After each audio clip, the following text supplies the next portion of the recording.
Fico ide podať trestné oznámenie na sudkyňu Zálesku. Prípad znova otvára otázku dôvery v justíciu. Slovenská politika opäť otvára citlivú tému vzťahu medzi politikou, súdmi a dôverou verejnosti v právny štát. Premiér Robert Fico potvrdil, že chce podať trestné oznámenie na sudkyňu špecializovaného trestného súdu Pamelu Zálesku. Dôvodom majú byť podľa jeho vyjadrení pochybnosti o jej postupe v prípade bývalého špeciálneho prokurátora Dušana Kováčika. Premiér tvrdí, že sudkyňa podľa neho nepristupovala k prípadu nestranne. Hovoril o zaujatosti, o prezumpcii viny a aj o spôsobe, aký mala podľa jeho názoru pristupovať k obhajobe. Tieto výhrady podľa neho dosiahli takú úroveň, že sa ich rozhodol riešiť právnou cestou. Celý spor však nie je iba o jednom mene alebo jednom rozhodnutí. V skutočnosti znova otvára širšiu otázku, ako silná je dôvera verejnosti v slovenskú justíciu a kde sa končí oprávnená kritika súdov a začína politický tlak na nezávislé rozhodovanie. Kauza, ktorá stále vyvoláva silné reakcie. Prípad Dušana Kováčika patrí dlhodobo medzi najvýraznejšie kauzy posledných rokov. V minulosti bol odsúdený za prijatie úplatku a vyzradenie informácií zo spisov. Právny vývoj prípadu však pokračoval ďalej a celý spor zostáva aj dnes politicky a spoločensky veľmi citlivý. Práve preto majú Ficové najnovšie vyjadrenia taký silný ohlas. Nejde totiž len o správny spor, ale aj o symbolický zápas o to, ako si rôzne časti spoločnosti vysvetľujú fungovanie spravodlivosti na Slovensku.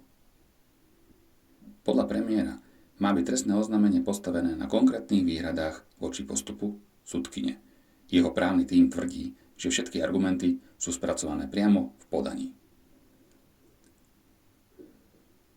Druhá strana hovorí o nezávislosti súdu. Sudkyňa Pamela Záleska už skôr odkázala, že sa nebude vyjadrovať k výrokom politikov ani obžalovaných mimo súdnej siene. Zdôraznila, že pre sudcu je rozhodujúce to, čo zaznie na súde, nie na tlačových konferenciách či v mediálnom priestore.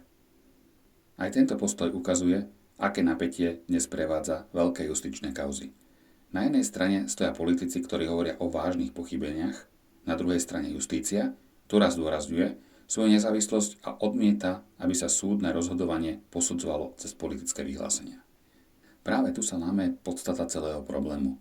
V demokratickom štáte musí byť možné hovoriť aj o možných chybách sudcov. Zároveň však platí, že dôvera v právny systém sa oslabuje vždy, keď sa citlivé kauzy menia na súčasť politického boja. Pre verejnosť je kľúčová dôvera. Bez ohľadu na to, ako celé trestné oznámenie dopadne, už dnes je zrejmé, že tento prípad bude ďalej polarizovať verejnosť. Jedna časť spoločnosti ho bude vnímať ako pokus pomenovať možné zlyhanie v justícii, druhá ako ďalší tlak výkonnej moci na súdnu autoritu. To najdôležitejšie však možno nie je samotný konflikt, ale jeho dôsledok. Ak majú ľudia veriť v štátu, musia veriť aj tomu, že súdy rozhodujú nestranne, bez politického vplyvu a bez osobných väzieb.